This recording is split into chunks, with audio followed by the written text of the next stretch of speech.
FBR نے automated system کے تحت ہزاروں افراد کو ٹیکسیبل آمدنی اور ٹیکسیبل پراپرٹیز ہونے کے باوجود انکم ٹیکس ریٹرن فائل نہ کرنے کی وجہ سے آن لائن بذریعہ SMS یا بذریعہ ای میل نوٹسز جاری کر دیے ہیں۔ یہ جاری کیے گئے نوٹسز انکم ٹیکس آرڈیننس 2001 کے سیکشن 176 کے تحت جاری کیے گئے ہیں۔ FBR کے آٹومیٹڈ سسٹم نے 70 لاکھ سے زائد ایسے افراد کی نشاندہی کی ہے جو ود ہولڈنگ ٹیکس سالانہ کٹوا تو رہے ہیں مگر انکم ٹیکس ریٹرن میں سبمٹ نہیں کر رہے۔ آج کی ویڈیو میں آپ کو یہ سکھانے کی کوشش کروں گا کہ FBR کا آٹومیٹڈ سسٹم کس طرح ممکنہ طور پر یہ فیصلہ کرتا ہے کہ مطلوبہ شخص کی انکم ٹیکسیبل سلیب میں آتی ہے یا نہیں، اور جو انکم ٹیکس ریٹرن فائل کی جا رہی ہے کیا یہ آمدن کے ذرائع سے مطابقت بھی رکھتی ہے، کہیں کم آمدنی شو تو نہیں کروائی جا رہی۔ FBR کی جانب سے کن افراد کو کس ڈیٹا کی بنیاد پر نوٹسز جاری کیے گئے ہیں، ان کی تفصیلات کے ساتھ میں ہوں انجینئر ملک انس اور آپ دیکھ رہے ہیں پاکستان ویلتھ اکیڈمی۔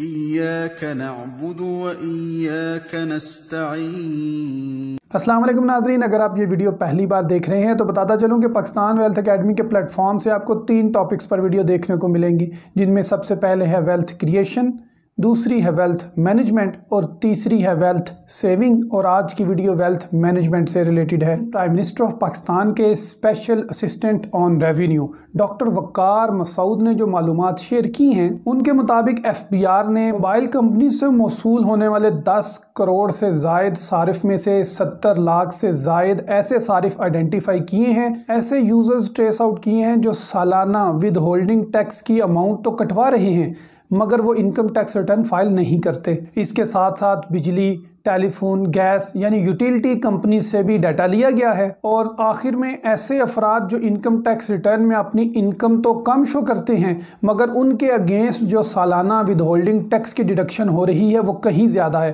تو ایسے تینوں کیٹیگریز میں آنے والے افراد کو PRAL Pakistan revenue automation limited کے تحت نشاندہی کی گئی ہے۔ ڈاکٹر وقار مسعود کے مطابق ان 10 لاکھ میں سے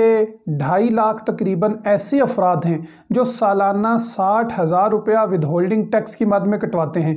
with holding tax 10% total amount کا کاٹا جاتا ہے۔ اگر 10% کا حساب لگایا جائے تو اس کا مطلب ہے 6 لاکھ روپے کا ایکسپینس کیا جا رہا ہے، اور اگر کوئی فرد 6 لاکھ روپیہ ایکسپینس کر سکتا ہے تو اس کی انکم یقینی طور پر 6 لاکھ سے زائد ہی ہوگی، جبکہ FBR کی جانب سے جو انکم ٹیکس کا جو منیمم سلیب طے کی گئی ہے وہ 4 لاکھ روپیہ ہے، یعنی اگر کسی کی آمدن 4 لاکھ سے زائد ہے تو اس کی انکم پر ٹیکس کٹے گا۔ مگر یہ 2.5 لاکھ لوگ ایسے ہیں جو ڈائریکٹ انکم ٹیکس کے زمرے میں آتے ہیں لیکن انکم ٹیکس ادا نہیں کرتے۔ FBR کے ڈیٹا کے مطابق 6.4 ملین لوگوں کے پاس NTN نمبر موجود ہے، نیشنل ٹیکسیشن نمبر موجود ہے، لیکن اس کے اگینسٹ صرف 3.7 ملین لوگ ہی اپنا انکم ٹیکس ریٹرن فائل کرتے ہیں۔ اس کے ساتھ ساتھ FBR نے جو تیسرا ٹول انکارپوریٹ کیا ہے وہ ہے PLRA Punjab land record authority اور ایکسائز اینڈ ٹیکسیشن ڈپارٹمنٹ، یعنی جو زمینوں کا انتقال خرید آپ کرتے ہیں اس سے ڈیٹا لیا گیا ہے، اور جو گاڑیوں کی خرید و فروخت آپ کرتے ہیں اس پر، ان دونوں چیزوں پر جو آپ ود ہولڈنگ ٹیکس ادا کرتے ہیں اس سے بھی ڈیٹا کا اندازہ لگایا گیا ہے کہ یہ جو لوگ گاڑیاں اور زمینیں خرید رہے ہیں کیا FBR میں ڈیٹا شو بھی کر رہے ہیں۔ Special assistant to prime minister on revenue doctor Waqar Masood نے یہ بھی بتایا ہے کہ پچھلے 3 سال کے اندر 8.9 ملین لوگوں نے ود ہولڈنگ ٹیکس ادا کیا ہے، مگر ان میں سے ایوریج صرف 1.5 ملین لوگوں نے اس کو انکم ٹیکس ریٹرن میں شو کیا ہے۔ اگر 1.5 ملین کو 8.9 ملین سے نکال لیا جائے تو 7.4 ملین ایسے افراد بنتے ہیں جو انکم ٹیکس ریٹرن فائل ہی نہیں کرتے۔ تو ایسے تمام افراد جن کے پاس FBR کی جانب سے سیکشن 176 کے تحت آن لائن نوٹسز موصول ہوئے ہیں ان کو گھبرانے کی ضرورت نہیں ہے، وہ صرف اپنے IRS پورٹل کو FBR کے آن لائن ویب سائٹ کو اوپن کریں، وہاں پر ان کی ان باکس میں کمیونیکیشن موجود ہوگی جو کورسپونڈنس FBR کی طرف سے موجود ہے، اس کو کلک کریں۔ پہلے فیز میں آپ نے صرف اس کا جواب دینا ہے کہ یہ اثاثہ جات کون کون سے ہیں، اور دوسرے فیز میں جا کے آپ کو ان کے سورس آف انکم بتانا پڑے گا۔ پاکستان ویلتھ اکیڈمی سے انجینئر ملک انس کو اجازت دیجیے۔ اللہ حافظ۔ پاکستان پائندہ باد۔